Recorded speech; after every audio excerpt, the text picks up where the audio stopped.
Bu torpaqlar artıq elm mərkəzi kimi də inkişaf edir. Xankəndidə yerləşən Qarabağ Universitetində keyfiyyətli təhsil üçün yeniliklər davam edir. Növbəti dayanacağımız Biznes və İqtisadiyyat Fakültəsinin yeni açılan binasıdır. Fakültənin 20 professoru, müəllim heyəti və 505 tələbəsi yeni semestrdən etibarən yeni binada tədrisə başlayacaqlar. İstəyirik ki, fakültəmiz tələbə yönümlü olsun və eyni zamanda tədqiqat yönümlü olsun. Bölgənin sosial-iqtisadi inkişafına da töhfə verməyimizi hədəfləyirik.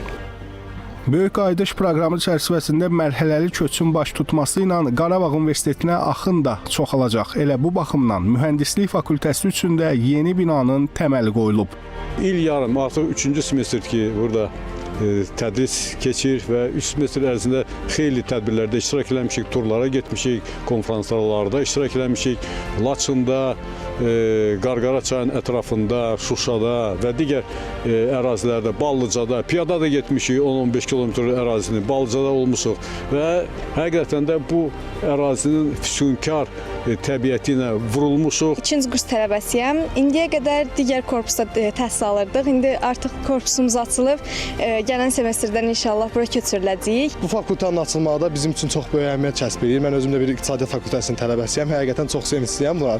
Qarabağda oxumağın verdiyi qürur, Qarabağda oxumağın verdiyi yəni insan üçün yəni elə hisslərdir ki, onların sözünə ifadə eləmək olmaz. Qarabağ Universitetindən salamlar.